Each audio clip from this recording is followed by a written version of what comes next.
Cultura de Radio. Porque todo es cultura y porque somos radio.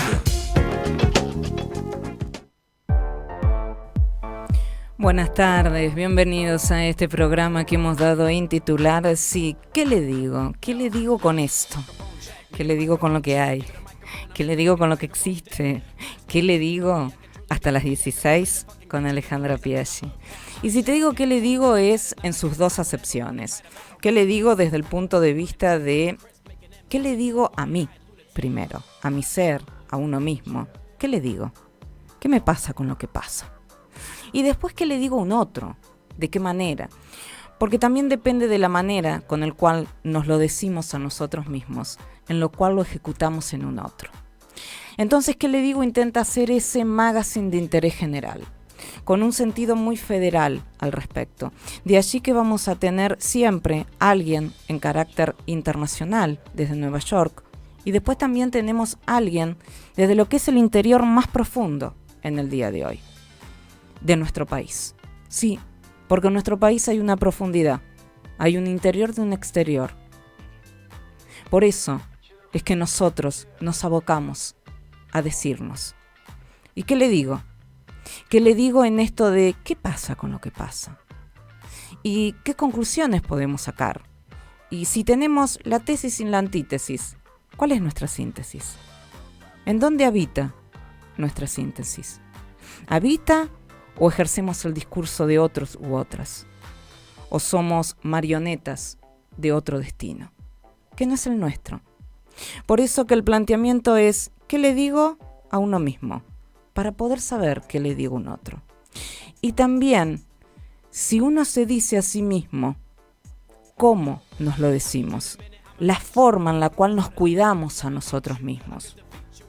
Y la pregunta es, ¿nos cuidamos? ¿Nos protegemos? ¿Nos queremos? ¿Nos deseamos? Para poder amar, proteger, cuidar a un otro, a la otredad. Porque pareciera que hay un absoluto ombliguismo, pero en ese ombliguismo nos perdemos la vida. Porque la vida es en común unidad.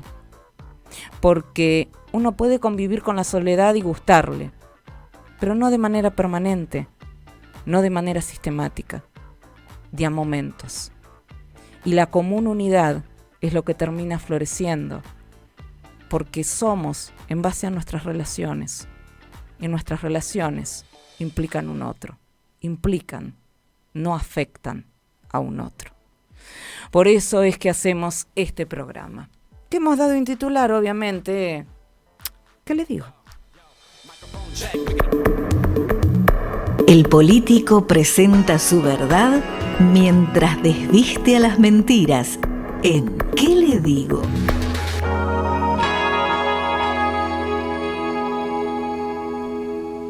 Y obviamente aquí estamos en ¿Qué le digo? Y si decimos ¿Qué le digo? Con Alejandra Piaggi, decimos que estamos en el éter de radio, sí, Cristal 94.9. Y allí nos podés encontrar en la 94.9. Si no, lo podés hacer por www.fmradiocristal.com.ar, que nos escuchan a nivel nacional como internacional. A través de la plataforma, agradecerle siempre a un equipo en el cual voy a nombrar solo las cabezas: Sebastián Ibarra, Nicolás Foscaldi, Luciano Moreno, Marcela Reyes y Daniel Martín. Ellos son este programa, ellos son Radio Cristal, ellos son 94.9. Y creo que va a ser una fusión, que es la fusión del año, porque se viene mucho más, porque se vienen más fusiones, porque se viene un carácter a nivel nacional, porque se viene a nivel internacional, porque no te pierdas este año lo que va a ser en el 2024 FM Radio Cristal 94.9. No te lo pierdas, compartilo, forma parte. ¿Y de qué manera? Las redes son fundamentales. Y por eso podés ingresar en Instagram a FM Radio Cristal 94.9, que a veces tenés fotos, filmaciones, que yo hablo en vivo, bueno, es para ello también. FM Radio Cristal 94.9. Si no, por Twitter lo podés hacer a FM-Radio Cristal. sino por Facebook, porque siempre habita un Facebook a nosotros, Radio Cristal. Es más, en el basamento era Facebook con Messenger, ¿se acuerdan? Era la manera de comunicación. Y luego tenemos la alternativa siempre. Vos estás escuchando este programa en vivo. Vos lo estás viendo en vivo, porque tenés esa posibilidad de escucharlo y verlo en vivo, pero me decís, Ale, hay un programa que me encantó, es este. Lo podés volver a ver, lo podés volver a escuchar. ¿Por qué? Porque tenemos canal de YouTube. Y si me decís, porque a veces pasa, Ale, vos sabés que esta tarde no te pude escuchar, tranquilos, tranquilas. Tenemos canal de YouTube, Radio Cristal 94.9. Y si tenemos canal de YouTube, nos podés ver y escuchar cuando vos quieras, porque todos los programas finalizados los días van a estar subidos a nuestro canal de YouTube. Y obviamente también están subidos a la plataforma con la redacción de noticias a través de Nicolás Foscaldi.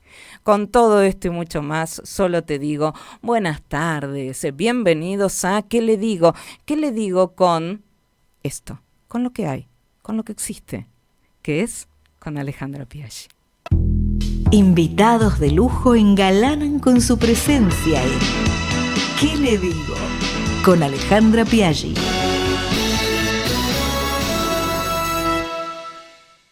Y los invitados que engalanan con la presencia es que ahora llega el momento visiondesarrollista.org. Y si decimos ello, te damos el inicio a un momento hoy mano a mano con él, con Francisco Uranga. ¿En dónde? En visiondesarrollista.org.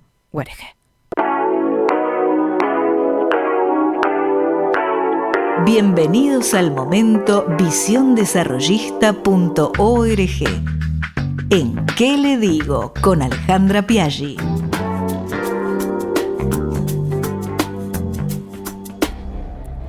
Y si te digo, ¿qué le digo con Alejandra Piaggi en Confluencia con Visión Desarrollista? Te digo que estoy con él, codirector y editor general de Visión Desarrollista, ingeniero, periodista, corresponsal, porque ya es como nuestro corresponsal. Y qué lujo tener un corresponsal desde Nueva York. Estamos con Francisco. Yo le dije de siempre Paxi, que también le dicen, pero la mayoría es Pachi. Entonces nosotros tenemos Francisco, Paxi, Pachi. Si yo te digo cualquiera de los tres, es más, me pasa con el productor, me pasa con Daniel. Daniel le pongo Francisco Uranga y me dice, ¿es Paxi? Claro. Y otros me dicen, Pachi, claro. Francisco, claro, Uranga. Buenas tardes, ¿cómo te va, Francisco? ¿Cómo estás? ¿Qué tal, Alejandra? ¿Cómo estás? Muy bien, ¿y vos? ¿Estás desde Nueva York? Desde Nueva York. Muy correcto. bien, ya estamos permaneciendo en Nueva York. Fue la época del veranito allá que te fuiste a otros lugares, ¿es así? Y aparte acompañaste a tu mujer, Bueno, me acuerdo. sí, estuve en Kenia, de hecho en África en un momento, sí, viajamos bastante, pero por ahora estamos en Nueva York, nunca se sabe, ¿no? No, nunca se sabe. Todo Contigo cambia nunca se día a día. sabe, como buen corresponsal. Bueno, Paxi, vamos a hablar ahora de un tema, porque aparentemente, ¿qué me podés decir estando en Estados Unidos? Porque acá la información que llega es vinculada a Donald Trump. Donald Trump que ya lanza su campaña 2024, pero no únicamente lanza su campaña, sino que ha tenido algunas respuestas positivas. ¿Se podría decir que el republicano va a ser Donald Trump? ¿Qué me decís? Bueno, lo que pasó esta semana, el lunes particularmente, fue que empezó, si se quiere, formalmente el periodo de primarias. O sea, hubo la primera elección primaria del Partido Republicano. Exacto. A ver, el sistema acá en Estados Unidos es bastante particular porque, digamos, es muy federal, ¿no? Entonces cada estado decide en sus propias fechas, con sus propios métodos incluso, y cada partido, bueno, elige de distintas formas la manera de designar su propio presidente, pero su candidato a presidente. Pero en general, los dos partidos, el republicano y el demócrata, tienen en algún momento del año una convención, que es donde se juntan los delegados, o sea, el representante del partido, y votan. Y Sí. dicen, bueno, ¿quién es el candidato que va a ser el representante? Pero para llegar a elegir esos delegados, primero hacen elecciones primarias en cada estado. La primera fue en Iowa, que es en el norte de Estados Unidos, que hacía un frío terrible, más de 20 grados bajo cero, así que hubo una participación bastante baja. De hecho, Donald Trump dijo que, bueno, que fueran a votar igual, aunque se murieran votando. Una cosa así como muy hiperbólica, muy de Donald Trump. pero bueno, la verdad que ha sido un frío terrible, hubo algo así como 110.000 votantes cuando se esperaba el doble, ¿no? Sí, Y fue siempre Iowa es simbólica porque es la primera elección claro. primaria, ¿no? Mm. Entonces marca un poco El el mapa. horizonte. Para que sea una idea, es lo que ellos llaman un caucus, pero un caucus es como una especie de reunión de comité. Sí. En este caso, en el caso de Iowa, había muchos centros de votación, son 99 condados, pero bueno, son como escuelas, digamos, tipo Claro. como la votación en Argentina. La gente va, la diferencia es que ahí cada candidato tiene un representante que por ahí da un discurso, Mm. arenga a la gente a votar, cosa que obviamente en una elección normal no pasa, pues está prohibido. Sí, Pero ahí van, dan discursos, motivan por qué tienen que votar un candidato a otro y después la gente va y vota. En bien. algunos estados solamente pueden votar los afiliados al partido, otro es abierta, digamos, ¿no? Mm. Hay algo interesante que es que en el caso de los demócratas, que este año no tuvieron todavía elecciones primarias, Sí. porque bueno, hay que acordarse que en general es raro que sea una interna así competitiva del partido de gobierno, ¿no? Cuando va a Mm. una reelección, como es el caso de Biden. Sí. En el caso de Trump, hace 4 años tampoco hubo ninguna primaria así muy espectacular, como sí hubo en el caso de los demócratas. Ahora un poco, si querés, de alguna forma se invierte, aunque tiene algunas Claro. particularidades esta elección. Pero digamos que en el caso de los demócratas, lo que pasa en un caucus es que en vez de votar con un sobre y una urna, Mm. votan como por bloque. O sea, la gente se junta, es como es una especie de gimnasio en el que la Claro. gente se suma y se reúnen en grupos. Entonces cuentan Mm. los grupos. Y si algún grupo no llega al piso mínimo, del porcentaje mínimo, se puede reasignar a otro o se puede ir. Bien. Entonces, en general están ahí gritándose, vení, votalo a Sí. Biden, cosas por ese estilo. Entonces es como bastante llamativo y es como Mm. una cosa de democracia muy peleada cuerpo a cuerpo. Entonces es como lo más pintoresco que suele tener en el caso de Iowa. Pero no en todos los estados es así. Algunos tienen una votación primaria sin discurso, sin nada, van y votan. O sea, eso lo vamos a ir viendo a lo largo de, bueno, los próximos meses. Yo, si no estoy equivocado, en junio es la última primaria, si el 4 de junio es la última Sí. primaria, pero un hito importante es lo que llaman el supermartes, porque Claro. votan en algo así como 17 estados de los Sí. 52 y que va a ser el 5 de marzo. Sí. Ese día medio que se decide en general definitivamente la elección. Pero bueno, va a depender de qué pasa antes. ¿Por qué? ¿Qué pasó ahora en Iowa? Se presentó la elección y Donald Trump sacó 51%. Ganó en 98 de los 99 condados de Sí. Iowa. Lo que, bueno, era esperado. O sea, todo el mundo sabía que Trump le iba a ir muy bien. Pero bueno, de alguna forma estaba la duda de qué iba a pasar primero con el segundo lugar y también qué porcentaje de diferencia iba a sacar. Fue ¿Y qué fue la lo que mayor pasó? diferencia en la historia. Para aquellos que no lo Bueno, saben. Donald Trump sacó 51%, que era, no sé si era más de lo que esperado, pero sacó mucha diferencia con respecto al segundo. Segundo quedó Ron DeSantis, que es el Claro. gobernador de Florida, Mm. que había puesto muchas fichas en Iowa. El tipo había puesto casi todos los Sí. recursos, los puso ahí porque él decía que podía ganar el estado. Bueno, no solamente no ganó, sino que quedó muy abajo. Y muy cerquita de DeSantis quedó Nikki Haley, que es la ex gobernadora de Carolina del Sur y Sí. fue la embajadora en la ONU durante el gobierno Mm. Biden, de Trump. Para Mm. que se den una idea de los perfiles, Trump es como, bueno, es Trump. Sí. DeSantis es una especie de Trump, pero más joven y sin todos los problemas legales que tiene, porque Trump, uno de los grandes puntos controvertidos que tiene es que tiene por lo menos 4 causas Bueno, muy grandes que va a tener que afrontar durante el año. Pachi, Y después Nikki discúlpame, Haley es más moderada. iba a ir a Eso es lo que tiene. eso. Sí, ¿Cómo está sí. la situación judicial de Trump? Bueno, él tiene 4 grandes juicios que tiene que afrontar y lo que hizo, bueno, de hecho hubo por lo menos 2 estados, Maine y Colorado, que impugnaron la posibilidad de que se pueda presentar a las primarias porque tomando una cierta interpretación, para algunos controvertida, de lo que fue la insurrección, ellos lo llaman insurrección, ¿no? La toma del Capitolio del 6 Sí. de enero, cuando estaban tratando de confirmar la votación de Biden, dicen, bueno, fue como un levantamiento armado un levantamiento en contra del gobierno. ¿Qué pasa? Eso en realidad está escrito después de la guerra civil para que ninguna de las personas que formaron parte de la guerra civil puedan después ser candidato a presidente.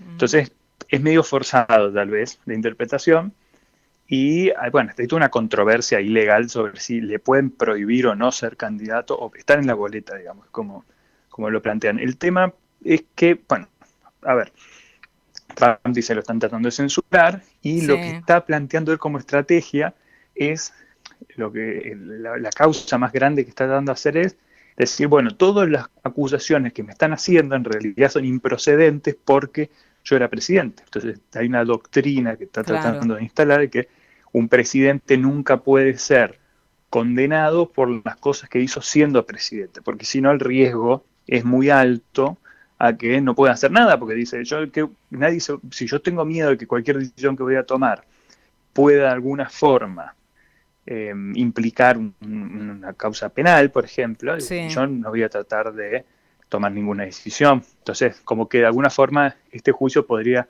atarle las manos a todos los presidentes. Bueno, obviamente del otro lado lo plantean como que esto es ridículo porque si no te estarías diciendo que el presidente puede hacer cualquier cosa, incluso Claro. matar a un opositor y no lo Mm, podrías condenar porque, sería bueno, una hay toda una dictadura. controversia jurídica. Mm, Claro, hay toda una controversia jurídica en torno a esto, que igual es una doctrina que tiene sus antecedentes, porque en el gobierno de George Bush también claro. muchas de las decisiones que tomaron para intervenir en otros países se basaban un poco en esta idea de que lo que hace el presidente siempre es legal, ¿no? Bueno, hay toda una controversia jurídica en torno a eso. Es poco probable, por lo que dicen los expertos, ¿no? Es poco probable que Trump triunfe en este planteo de que no va a poder, de que todo lo que hizo es legal, pero es bastante probable que pueda ser candidato, que le rechacen las impugnaciones en ciertos estados. Así que, bueno, lo que sí va a tener es que va a estar todo el año yendo a la justicia y eso de alguna forma, bueno, lo va a poner siempre en el centro de la Bien. discusión, pero Desde también le tu va a punto de consumir mucho vista tiempo. periodístico, te quiero preguntar, ¿crees que Sí. Trump va a ser el candidato republicano? Bueno, te digo que de lo que pasó el lunes pasado tiene dos interpretaciones posibles. Bueno, sí, dos interpretaciones posibles. Una es que, bueno, primero, obviamente, Trump ganó. Y lo segundo es que, a ver, sacó el 50%. Entonces, la gran pregunta es, bueno, ¿qué pasa con el otro 50%? Si Exacto. hubiera un solo candidato, tal vez podría llegar a haber cierta controversia, cierta competencia, digamos. Pero al haber, por lo menos dos, en realidad, hay tres, pero hay dos importantes, que son de bueno, se bajó el tercero, o el que quedó cuarto, ¿no? Pero entre los otros dos, lo que pasa es que quedaron a tan poca diferencia que ninguno de los dos se bajó. Porque Mm. el tema está justamente ahí. Si alguno de los dos quedaba demasiado mal o había una diferencia grande, capaz que había un desaliento a que se presente, a que siga la campaña. Ahora, se Así que hay podría que ver hacer también qué va a la pasar en las gran próximas. Milei Patricia Bullrich ellos. Podrían hacerlo, ¿por qué no? Se unen, porque si no, no le Digamos, van a ganar hoy nunca a Trump. el escenario más probable hoy es que Trump gane, ¿no? O sea, Sí, tiene ya lo todo para sé. ganar. Podría Pero haber la un caso única excepcional si la alternativa sería justicia la les... unión de los otros dos. ¿Es inviable la unión de los otros dos? Bueno, va a depender. El martes que viene va a haber una elección en New Hampshire, que es un distrito más, si querés, más... En general, la sociología del voto suele verse así. Los votantes con menos niveles educativos, o sea, los que no son universitarios, en los distritos rurales y demás, tienden a votar a Donald Trump, los trabajadores, digamos, sí, menos calificados, digamos, y las ciudades grandes, donde hay más profesionales y más graduados universitarios, tienden a votarlo menos. Con todo, en el caso de Iowa no pasó, ganó en todos lados, pero en ¿Y a qué general, crees que pero se le fue debe mejor en este otros lugares. análisis sociológico? Bueno, en general Trump hizo una cosa de un discurso muy así, muy visceral, que conectó hace mucho tiempo con cierto sector social que tiene esa sociología, ¿no? Que se sintió de alguna forma, hay muchos escritos sobre esto, ¿no? Pero en general se sintió, bueno, perjudicado por la relocalización de la industria en China, por ejemplo. Entonces Trump tiene un discurso muy nacionalista de vamos a traer de vuelta la industria para acá. Muchas personas sienten que eso los perjudicó en sus empleos, o en sus posibilidades de empleo, o incluso en su sensación de nacionalismo, ¿no? Entonces ahí hay algo. También hay muchas de estas personas que, en general, toda la agenda más progresista que tiene que ver con los derechos de las minorías o incluso con los derechos, con los temas de género o con los temas incluso ambientales, o sea, todos temas que uno considera como más progresistas, que son los que, por ejemplo, denunció Milei en Davos, todos esos temas en general están muy asociados con las clases más educadas, digamos, no necesariamente las clases altas, porque no son los más ricos, pero sí son los más educados, los más profesionales, como más formados, que en general viven en las grandes ciudades. Y eso lo votan menos a Trump. Entonces Trump lo que hizo fue como polarizar muy fuerte con eso, ¿no? Entonces él es el abanderado de los hombres que están discriminados por las mujeres, y los blancos que están perdiendo terreno frente a las minorías de color, los blancos que pierden su trabajo con los migrantes. O sea, todos esos discursos que parecen una cosa súper extremista, le hablan a esa base social que se sintió agraviada también, porque hay muchas razones, porque sienten un declive económico que es real, porque ciertamente Estados Unidos, si bien no le va mal, hay como un cierto estancamiento de ese sector, en sus ingresos, en sus posibilidades de trabajo, Sí. y también hubo un aumento muy fuerte de estos otros grupos, o minoritarios, o con una agenda en particular, que tal vez ganaron más visibilidad, ganaron fuerza, y estos otros grupos se sienten relegados. Entonces, Trump supo leer eso y, bueno, los interpela, ¿no? Y Ahora, por en eso en relación a general lo que conecta más con él. dijiste, ¿Trump es nacionalista? Trump es una buena pregunta. Yo creo que en sus discursos sí lo es. Si uno ve sí, lo diría que en algún punto lo es. O sea, dentro de los límites que eso puede llegar a tener en Estados Unidos, ¿no? Pero él es como una cosa muy de America First. Hablamos de esto en su momento, que es un eslogan fascista en realidad. Pero la idea de que hay que poner a Estados Unidos primero, que de incluso una idea un poco aislacionista del mundo. O sea, él durante su gobierno se jactan de que no habían empezado ninguna guerra, que es verdad, pero también tenía una política muy de que a mí no me importa la intervención. O sea, es como Estados Unidos se mira a sí mismo y ya está, los organismos internacionales no sirven para nada, la NATO, la OTAN no sirve para nada, tipo, ese desprecio a todos los organismos, o toda la multilateralidad del mundo, bueno, en general tiene que ver con esa concepción que él tiene de el rol de Estados Unidos, que se tiene que mirar a sí mismo, que es lo mismo que pensaban los fascistas de Estados Unidos en la década del 30, 40, que se resistían a que Es Estados decir, Unidos que entre en la Segunda ustedes, Guerra, ¿no? por ejemplo, tendrían una especie de compra nacional que se denomina en Argentina. Hay una política, pero eso igual lo trasciende un poco a Trump, ¿no? Te diría que a partir de la crisis de 2008, 2009, hubo muchas cosas que cambiaron en Estados Unidos, entre otras la percepción que hay sobre las élites económicas. Hubo mucho más cuestionamiento, hubo esta idea de que el 1% se lleva todo, el 99% se jode, y entre todos esos cuestionamientos hubo cierta idea de que la globalización había beneficiado mucho a los más ricos y había perjudicado mucho a la industria, a los trabajadores y demás. Y hubo una cierta intención de volver a traer la producción a Estados Unidos. Eso empezó con Obama, de hecho. Había algunas políticas de reshoring, como lo llaman, que es como la relocalización adentro del país. Y ahí están estas políticas de compra americano y ese tipo de cosas. Pero bueno, Obama lo hizo, Trump lo profundizó sobre todo en los discursos y sobre todo en la confrontación con China, que implementó los aranceles y demás. Y después Biden lo continuó, y de hecho lo continuó y aplicó muchas políticas como un plan de infraestructura muy grande, el más grande de la historia de Estados Unidos, incentivos para la fabricación de microchips, que es muy importante, Sí. sobre todo en términos de defensa y de seguridad de las cadenas de suministro en Estados Unidos, y también los automóviles eléctricos, que esto es un tema, porque China es una potencia en ese sentido, pero Estados Unidos busca de alguna forma recuperar terreno. Todas esas políticas están pensadas en un mayor intervencionismo estatal y un mayor nacionalismo. Obviamente que esto, si uno lo juxtapone a lo que hace o lo que dice Milei en Argentina, te causa gracia, porque es como que está yendo para el otro lado, ¿no? Pero bueno, a ver, también no sé, es distinto punto de partida. Bien. Estados Unidos tenía una economía mucho menos intervenida. En relación a también Javier Milei, te quiero preguntar, ¿qué opinaría Trump y Biden, ambos, del discurso ayer en el Foro Económico de Davos de Javier Milei? Bueno, Biden probablemente, a ver, hay varias cosas para decir sobre esto. Yo estuve siguiendo por redes sociales, ¿no? Lo que comentaba la gente en Argentina. Hay una especie de excitación total, Pero si uno mira la cobertura de los medios en Estados Unidos, a nadie le importaba lo que iba a decir Milei, ¿no? O sea, los temas importantes para los líderes globales que estaban reunidos ahí eran la inteligencia artificial, que hubo una norma en Europa discutida ahora y que como muchas preocupaciones sobre cómo haces para evitar cualquier riesgo, pero al mismo tiempo no inhibir la innovación y el desarrollo y todo lo que promete. Entonces hay toda una discusión sobre cómo regularlo.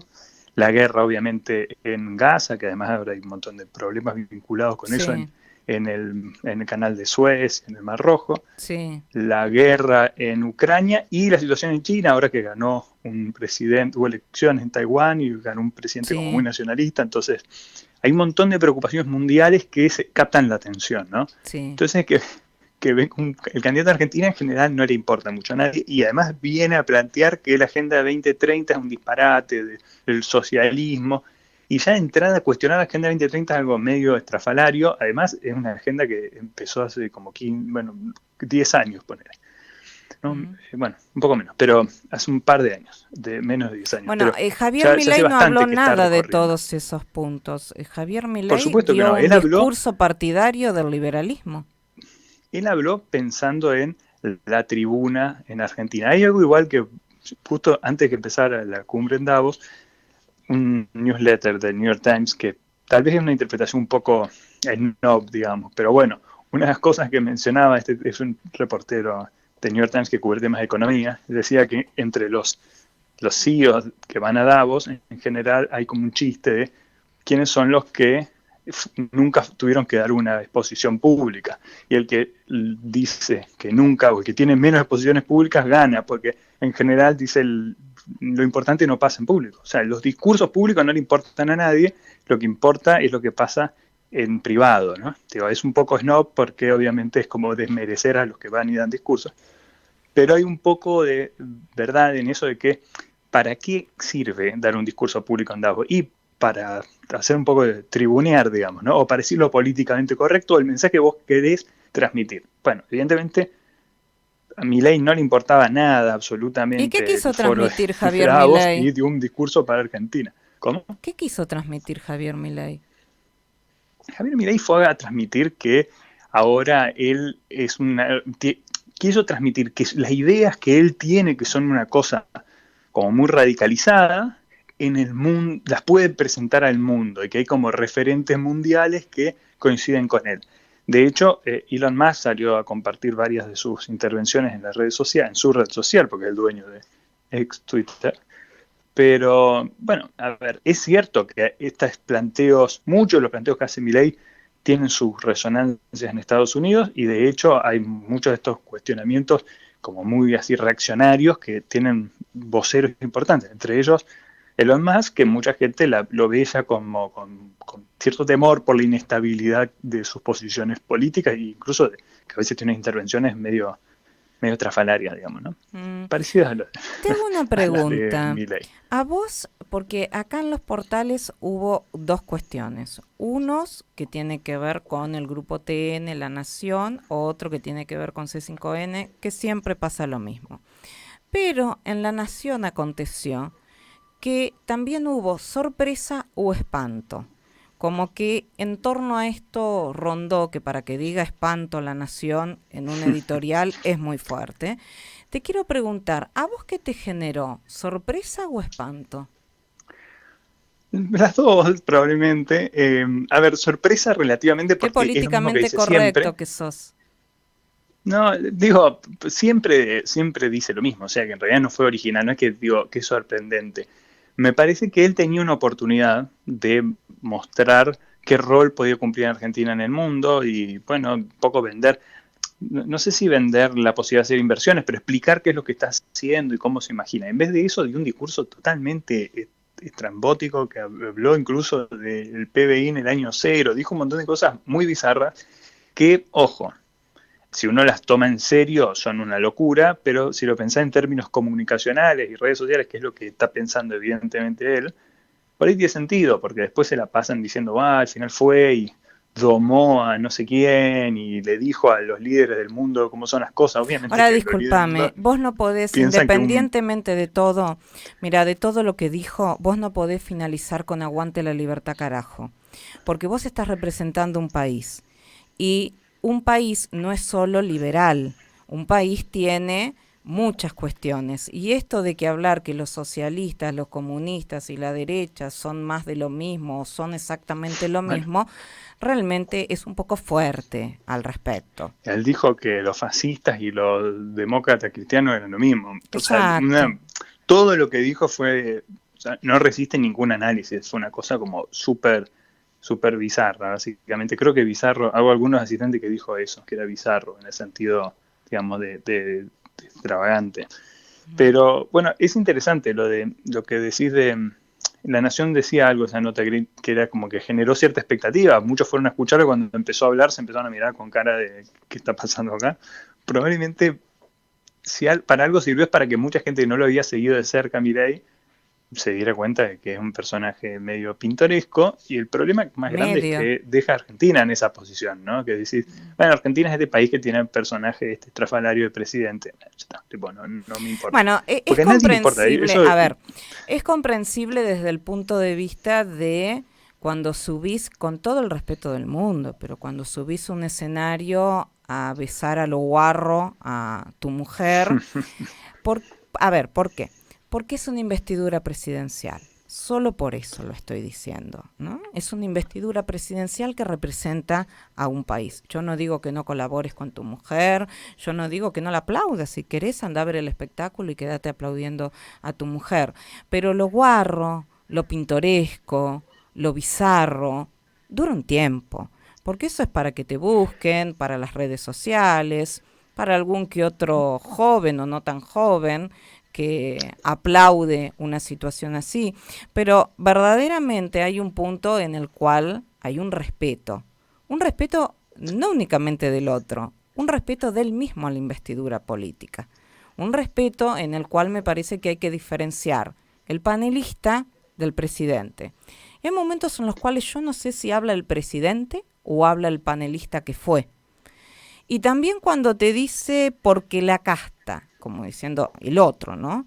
Y él es la casta, él es parte de la casta y está rodeado de la casta. Por consiguiente, ahora me voy a adentrar a otro tema, que es Trump desde el punto de vista de Estados Unidos. Ahora, ¿quién sería el contrincante demócrata? ¿Biden? Sí, en general hay dos candidatos menores que no tienen mucho vuelo político, así que si no pasa nada extraño, por ejemplo, que es un candidato muy adulto y que en algún momento diga, che, no puedo más, tengo un problema de salud o lo que fuere, va a ser el candidato Biden. Y ahí hay varias preguntas abiertas, ¿no? Obviamente, bueno, las encuestas muestran que puede ganar cualquiera de los dos, porque está bastante parejo, que podría ganar ¿Tipo un Biden, Bolsonaro-Lula? ¿Lula-Bolsonaro? ¿Así de parejo? Puede haber algo ahí, sí, puede estar muy parejo, todavía falta, ¿no? Hay que ver cómo se desenvuelve la campaña, Sí, pero... sí. Y también hay otra figura que ya hablamos una vez de esto, que es Robert Kennedy, que se presenta o se presentaría como candidato independiente, y algunas encuestas lo habían mostrado como con un 20% de intención de voto. Obviamente esto es muy difícil que un candidato con sin estructura pueda llegar a realmente hacer un candidato competitivo, porque Estados Unidos tiene un sistema. Es más difícil. Bueno, obviamente que eso lo digo con muchas pinzas, porque todo el mundo decía eso en Argentina, no, imposible, y pasó. Y decían lo mismo de Bolsonaro en Brasil, y pasó. Y es más, sí, bueno, pero Trump, vamos a sincerarnos también un poquito. No es lo mismo la cultura de Estados Unidos, no es lo mismo la cultura austríaca, cuando te quieren colocar la teoría austríaca, que nada tiene que ver Austria con la República Argentina, y no es lo mismo la cultura argentina. Es decir, cada uno tiene su idiosincrasia. Sí, bueno, Schwarzenegger, me acuerdo, no me acuerdo quién es más en Estados Unidos, pero fueron de ciudades, es como decir acá Palito Ortega en el norte, empecemos a sincerarnos. A nivel presidente de una nación no ha sido así en Estados Unidos. Bueno, puede ser, por ejemplo, un Zelensky, que también venía de otra trayectoria de actuación. Ha habido muchos casos, Bueno, el mismo Trump tiene algo de eso, aunque es distinto porque él tenía un Ah, un partido más grande empresario atrás. aparte, Trump. Sí, pero él se hizo conocido más como una figura mediática, ¿no? Sí, Pero bueno, si querés lo puedes comparar con Berlusconi. Hay muchos presidentes que pero llegan también así, y eso, Berlusconi tenía sus negocios y sus cosas. Tenía otra sí, proyección. sí, sí. Otros negocios muy Ahora, grandes, tenía los canales de televisión, tenía todo Berlusconi. Y Trump también, los medios. Kennedy lo que tiene, a ver, lo primero es que hay un colegio electoral en Estados Unidos en donde lo que tiene el sistema, sobre todo de especial, es que en la mayoría de los estados el que gana, por más que gane por un voto, se lleva todos los delegados del estado. Entonces eso hace que, bueno, no, sacar el 20% en un estado no te sirve de mucho, porque si quedaste segundo o tercero, no sumas ni un solo delegado. Entonces ese sistema tiende a generar el bipartidismo. Es como muy difícil romperlo. Pero sí igual puede pasar que le saque votos, por ejemplo, a Biden. Si él les resta algunos votos a Biden y lo puede complicar y puede hacer que termine perdiendo algún estado que no espera y pierda la elección. Entonces hay que ver cómo termina jugando, aunque tampoco está tan claro, ¿no?, que Kennedy le saque solo votos a Biden. Hay ex votantes de Trump que lo apoyan. Él se hizo muy conocido por un tema, por ser un militante antivacunas muy fuerte. Entonces, bueno, es un personaje bastante así controvertido, hay que prestarle atención. Todavía no está Bien, muy claro qué impacto va a tener, pero hay que tenerlo ahí en el radar. Y lo más probable es que la disputa sea Biden-Trump, y uno de los temas que es más llamativo es básicamente que la economía de Biden es una economía muy robusta en términos de generación de empleo. iba a Todos los eso, meses no, pero ¿cómo, perdón? iba justamente a eso, a preguntarte, ¿el pueblo estadounidense, el principal lugar lo tiene también la economía cuando vota? ¿El Bueno, bolsillo? es una buena pregunta porque se está planteando acá, hay una discusión muy candente sobre lo que llaman el desacople o algo por el estilo, o la gran dislocación, no sé bien la traducción, pero hay como una desconexión, digamos, entre la marcha de la economía y la percepción que tienen los estadounidenses sobre la economía. Bien. Porque si uno ve los indicadores económicos, la economía está creciendo, la inflación bajó, tuvo un pico hace tiempo de 9%, pero ahora está cerca de 9% 3% anual, anual. claro. O sea, bajó, ahora está en un No, te 3% lo anual. O digo sea, porque hay nosotros meses donde, estamos con 25.5 mensual. sí, claro, no, por eso, o hay meses en los que no hay inflación. O sea, directamente la inflación es cero. Hay meses en los que, bueno, el salario real está subiendo por arriba de la inflación, por ejemplo. El desempleo está a un nivel mínimo. La Es decir, creación de los empleo, sueldos suben por arriba de la inflación anual. exactamente. Ahora está subiendo por arriba. Hubo una época en la que no y ahora están como recuperando terreno. Y hay cada vez más Pero puestos aún de así, trabajo. hay cada vez más puestos de trabajo. El último mes se crearon 260.000 puestos de trabajo cuando se esperaban la Es mitad. decir, que O sea que, Biden en un momento tuvo que enfriar la economía. bueno, él hizo una política, subió la tasa de interés para enfriar la economía y con eso tratar de contener la inflación. Y de hecho, se contuvo la inflación. Esto lo hace la Reserva Federal en realidad, ¿no? Pero bueno, Sí, sí. bajó la inflación, pero el empleo no cayó. Entonces no hubo una etapa de recesión como tal. Hubo un Igualito a lo que pasa temor a que acá. iba a haber una recesión. Idéntico, Es ¿eh? al revés. ¿Mm? Pero lo irónico es que la gente igual está molesta por la economía. Además, si uno mira los tuiteros de Milei, te dicen, Estados Unidos culpa a las ideas comunistas de Biden, está en una crisis terrible. Digo, pero no hay ninguna crisis. O sea, tipo, si lo miras de ningún punto de vista puedes pensar que hay una crisis. Pero hay algunas hipótesis de por qué la gente tiene una mala percepción de la economía, a pesar de que ¿Por qué? los economistas dicen, hay varias razones. Una es que lo comparan bastante con lo que fue la época de Reagan. Ah. Reagan tuvo una economía complicada también, pero con indicadores parecidos a los que tiene ahora Biden, después de un gobierno complicado.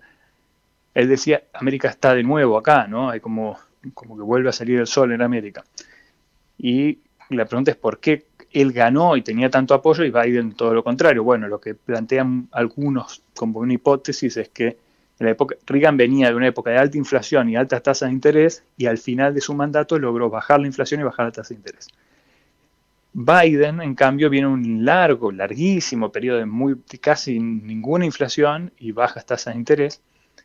y él tuvo que subir la tasa de interés y tuvo un pico inflacionario, y si bien bajó, quedó como, la gente no estaba acostumbrada a la inflación. Entonces, mucha gente espera en su cabeza, se acuerda todavía los precios de hace 2 años. Perdón, pero Entonces Biden dice, tuvo una pandemia de por medio también, ¿no?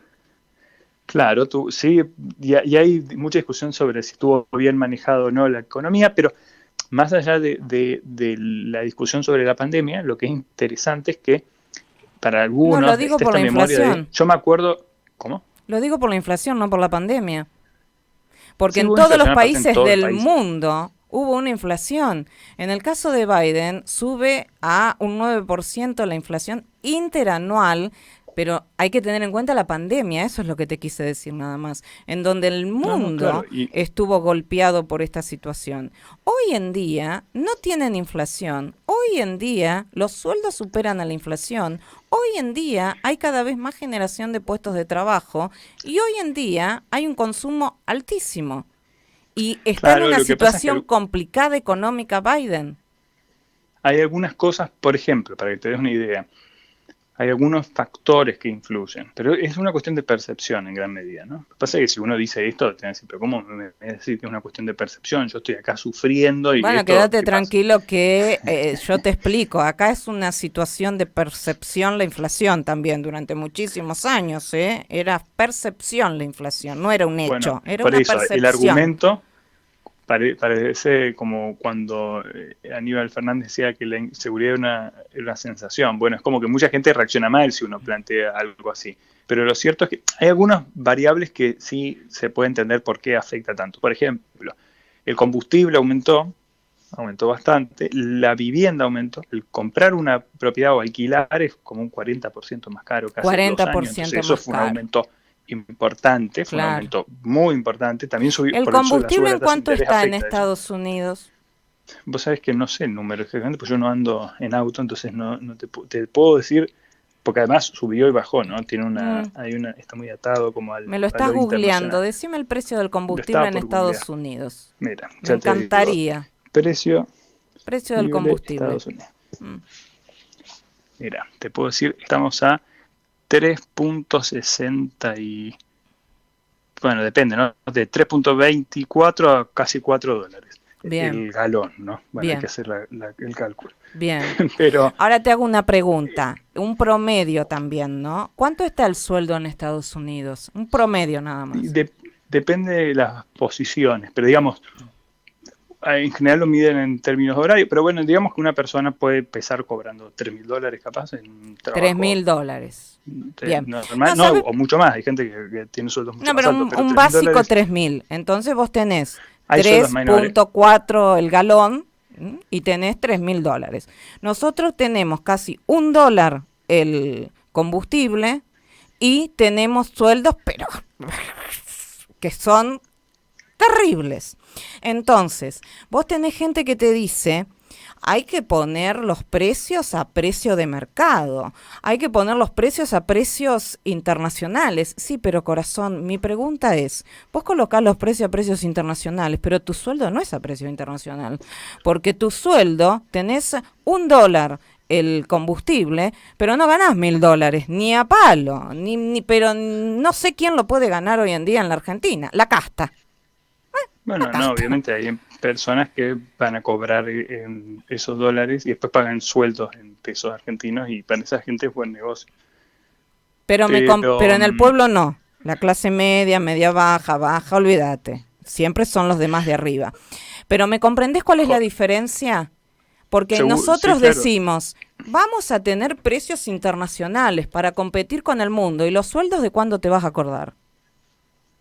Bueno, es que es un precio, ¿no? El sueldo, si lo querés ver como en términos así libertarios, el sueldo también es un precio y no está a valores internacionales. Pasa que, bueno, eso demuestra que es una discusión muy cavernícola, porque es más compleja la economía y la dinámica económica que para decir, pongámoslo a precio internacional. Pero volviendo Pero a lo tenemos un de... presidente economista. En su momento decíamos eran abogados, porque la mayoría fueron abogados. Ahora que tenemos un economista, es caníbal. Bueno, habría que pensar si es una cuestión de profesiones, ser Ah, un líder político y tener un título, qué tipo de qué relación existe muy entre las bien. dos. variable, ¿no? Buena respuesta. Pero volviendo, en el caso, básicamente el caso de Estados Unidos, hay esta idea de que comprar un auto o manejar un auto es más caro, comprar una vivienda o alquilar una vivienda es más caro, y también hubo un intento, aquí hay mucha gente está endeudada para ir a la universidad. Biden hizo una política para perdonar parte de la deuda de las personas que estaban más endeudadas y la Corte Suprema lo rechazó. Entonces, hace poco volvieron a pagar las cuotas de la deuda universitaria. Entonces hay quienes dicen, bueno, es como que son como los tickets del sueño americano, ¿no? Es como que una casa, un auto y un título son como la promesa del sueño americano y cada vez son más caros y son cada vez más inalcanzables. Entonces hay una cosa de sensación de deterioro que puede también estar afectando. Esto unido a que hace 2 años estabas acostumbrado a que el mismo precio había durado, qué sé yo, 15 años. Entonces, de golpe que aumente tan rápido en tan poco tiempo, a muchas personas les desestabilizó, y bueno, también hay personas que creen que de alguna forma perdieron un poco el control de sus vidas con la pandemia y están como angustiados. Entonces hay muchas cosas que afectan. Bien. Y bueno, también está también el sesgo partidario, que obviamente los republicanos tienden a pensar que cuando gobierna un demócrata las cosas están mal aunque estén bien. Y eso las encuestas lo reflejan. Entonces evidentemente ahí todo eso hace un gran paquete que explica por qué, a pesar de la buena economía de Biden, muchas personas no lo valoran. Entonces, la pregunta es, ¿afecta a la economía? No sé, porque si afectara deberíamos pensar que debería favorecer a Biden. Mira, Pachi, pero lo que puede afectar es la percepción de la economía. Yo te voy a decir algo. Me encantó esta entrevista y me encantó aprender con vos, porque la verdad que hoy ha sido un libro abierto. Así que te quiero felicitar. Nunca lo hice. Te quiero felicitar. Gracias, Francisco Uranga. Cuídate mucho. Gracias a vos. Abrazo. Estuvimos con él, codirector y editor general de Visión Desarrollista. La verdad es que para hacer cantidad de notas periodísticas, la nota de hoy es para hacer todo www.visiondesarrollista.org. Ingeniero, periodista, allí en Estados Unidos estuvo desde Nueva York Francisco Pachi Uranga. Cerramos un nuevo episodio de visiondesarrollista.org en ¿Qué le digo? Con Alejandra Piaggi. Y ahora llega un nuevo momento, que es el momento Rodolfo Tarraubelia. Y si hablamos de Rodolfo Tarraubelia, hablamos de presidente de una fundación como lo es Ecoconciencia. También ha sido presidente de una entidad del Sistema de Naciones Unidas, denominada CIFAL Argentina, UNITAR, y realmente con una proyección a presente y futuro a nivel nacional como internacional que es sobresaliente. Este segmento es el segmento Rodolfo Tarraubelia. Y cuando hablamos de Rodolfo Tarraubelia en el día de hoy, hay una persona, y esta persona tiene mucho que ver con la esencia de Fundación Ecoconciencia, y tiene mucho que ver con cuando decimos el interior del interior, o el interior profundo, como si hubiera un exterior, y tiene que ver con él que es coordinador de un grupo, y este grupo es fundamental, es del grupo Concepción Sustentable. Coordinador del grupo, Concepción Sustentable, con quien en 2012 han comenzado a realizarse mesas de diálogo en Fundación Ecoconciencia. Tenemos el placer de hablar, siempre es un gusto enorme, porque aparte tiene un aspecto de coyuntura y de análisis económico, político y social muy interesante, como solo Ramón Domingo Arias te lo puede brindar. Hola, buenas tardes, ¿cómo estás, Ramón? ¿Cómo te va? Hola, estimada, un gusto escucharla a usted y todos tus colegas. Qué placer tenerte. Desde aquí, desde Tucumán, muy caluroso, te damos la bienvenida, diríamos. Bien, gracias. Ramón, te quiero preguntar algo, porque Rodolfo me dijo que en Concepción, Tucumán, recibieron una donación de Fundación Ecoconciencia de una estación meteorológica para que se pueda trabajar en la prevención de catástrofes naturales meteorológicas. ¿Es así? Sí, la idea realmente era que en el marco del diálogo que se había emprendido con la empresa minera a estas estaciones meteorológicas las tendría que haber provisto la minera.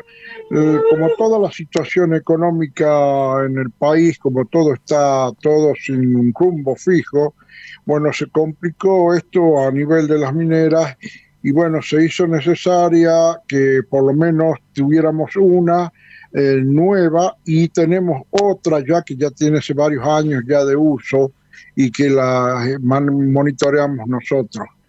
La idea en general es, nuestra ciudad ya ha sufrido varios problemas climáticos, inundaciones muy grandes, ¿me entendés? Que llegaron a inundar casi un 70% de la ciudad. Sí. Entonces, como tenemos aguas arriba de nuestra ciudad, los dos ríos que más agua aportan a la cuenca Salidulce, como es el Medina y el Gastona, sí, comúnmente tenemos problemas cuando se largan tormentas muy puntuales, o sea que en poco más de 40, 50 minutos superan los 100 milímetros.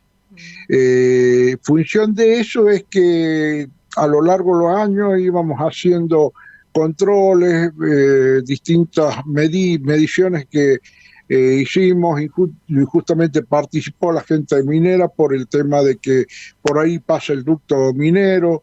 A manera preventiva nosotros estamos haciendo un monitoreo del mismo para que en caso de que surgiera algún problema también ponemos el alerta al tema.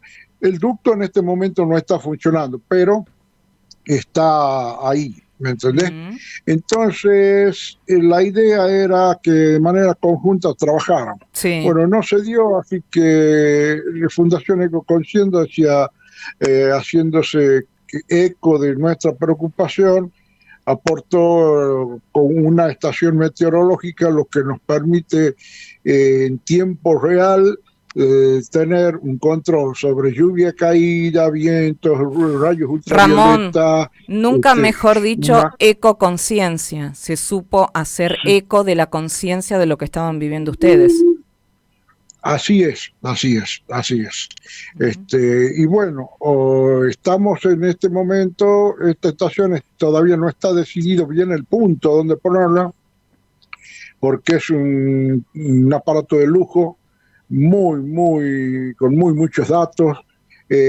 Aparte se incorpora a una red de información satelital a nivel mundial. O sea que si yo necesito ya un informe sobre una parte puntual de alguna parte del mundo sobre el tema climatológico, entro dentro del bagaje de información que nos entrega y podría estar sabiendo qué es lo que puede estar pasando en el otro extremo del mundo. Bien. A su vez también estaríamos conectados, como era la idea, con las otras 3 estaciones meteorológicas de llegar a tenerlas, ¿viste? Y eso nos permitiría controlar todo lo que vendría a ser la naciente de las yungas, que va desde la provincia de Catamarca y tomando parte del Tucumán hasta por lo menos la localidad de Concepción. Nosotros no tenemos nada, absolutamente nada que nos aporte un dato preventivo en caso de vientos fuertes, como ya pasó, como tormentas fuertes, como ya pasó en la zona pedemontana. Esa es la realidad. Y bueno, nos llevó a esto, y bueno, con esto nosotros logramos anteponer una alerta que en el caso de crecientes extraordinarias, en el lapso de 1 hora de agua caída en el cerro, nosotros esa hora nos permite poner en alerta todos los barrios de la zona baja, digamos, de nuestra ciudad, y que estén atentos ante cualquier problema. Sé, Ramón, que vos estás rodeado también de especialistas que tienen que ver con lo meteorológico. ¿Cuál es el feedback que recibiste? Bueno, te comento. Yo tengo uno de los integrantes, son los 2 integrantes, son mis 2 hijos mayores. Tengo 3 hijos. Una es ingeniera azucarera, el otro, el varón, es el que está en la parte haciendo ciencias biológicas Sí. y está manejando el tema de, está haciendo una carrera paralela también, que es de, la parte esta de control de higiene y seguridad industrial Bien. paralelamente. Ujú. Y bueno, y tengo un sobrino que es ingeniero electrónico, que también pertenece al grupo, todos estudiantes, ellos integran el grupo, y bueno, de una o de otra manera fijamos algunas horas y nos ponemos a trabajar y cada uno dona su tiempo, su sapiencia y su voluntad de trabajo para poder Bien, andar y, como te decía, aportar a la comunidad. bien. Todo esto se hace de manera gratuita, ad honorem, y como te vuelvo a decir, creemos que la ganancia está en ser útil al otro, y bueno, así el otro no lo reconozca, pero tener por lo menos la idea de que podemos prevenir algo en caso de que llegue Dios no quiera, decida o que pase esto, ¿no? ¿Viste? Ujú. Así que ¿Cómo esta es la está realidad. la situación? Y ahora para finalizar te voy también a lo socioeconómico, político, allí en Concepción de Tucumán. Mira, el país es una diáspora en este momento, más aún con estas medidas. Yo tengo varias actividades. A pesar de tener ya 65 años, sigo Sos trabajando. joven a los 65. ¿Cómo? Sos Sí, por joven eso te ahora a vuelvo a los decir. 65. Ya cumplí los 66, te aviso, ¿no? Y yo todavía Bueno. me anoto con uno menos. Bueno, tengo 66 años.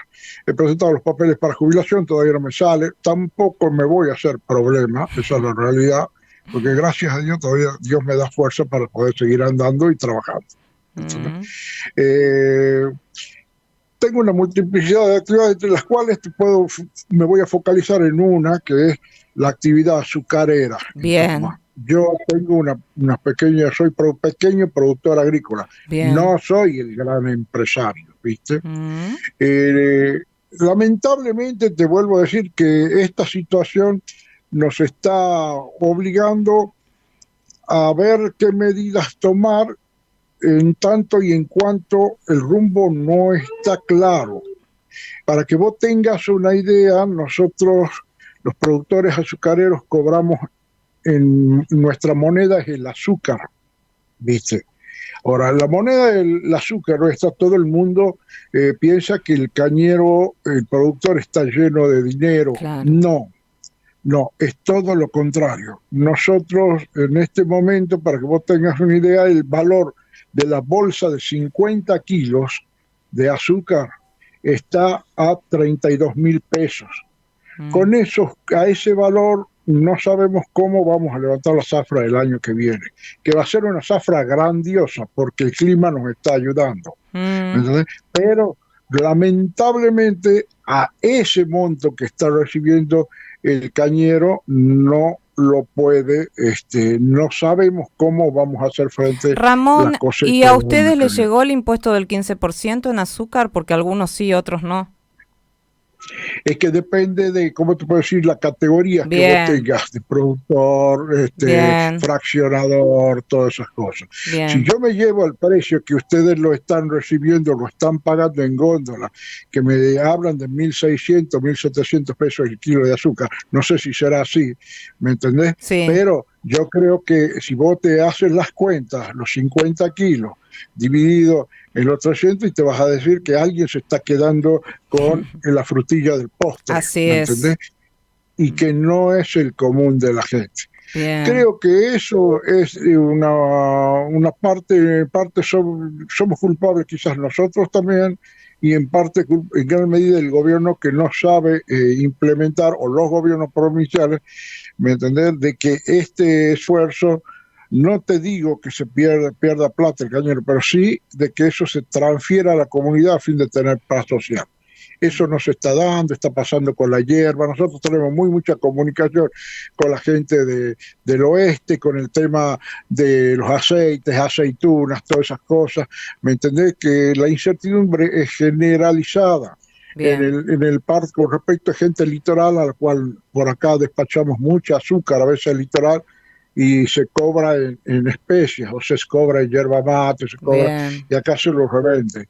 Entonces, ¿qué es lo que pasa? Todas esas situaciones hoy por hoy no tienen un parámetro, o sea, estamos volviendo al negocio en especies, como notarás que te vengo diciendo. Clarísimo. ¿Por qué? Porque no hay una moneda o una orientación en cuanto a poder vivir y dejar vivir. Clarísimo. Yo creo que es un punto que el gobierno nacional con estas medidas está olvidándose, y que el país es muy grande.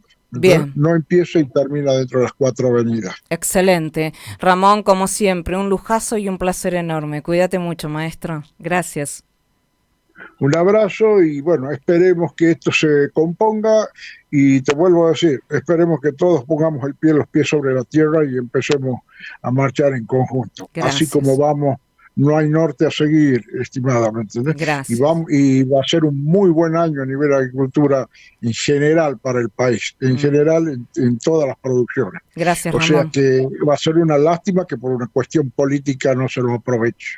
Gracias. Y que la gente esté con hambre, que eso es lo que más nos preocupa. Y gracias, ¿sabes qué? Por tu sabiduría. Gracias por tu sabiduría. Sí. Chao, Ramón, abrazo inmenso, cuídate mucho. Ya, hasta luego.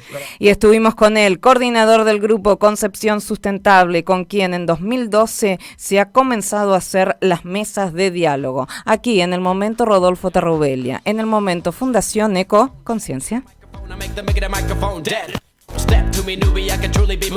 Y nos despedimos hasta la semana que viene con mucho, pero mucho más. ¿Qué le digo? Con Alejandra Piaggi. Yo he sido Alejandra Piaggi. Chau, gracias, los amo.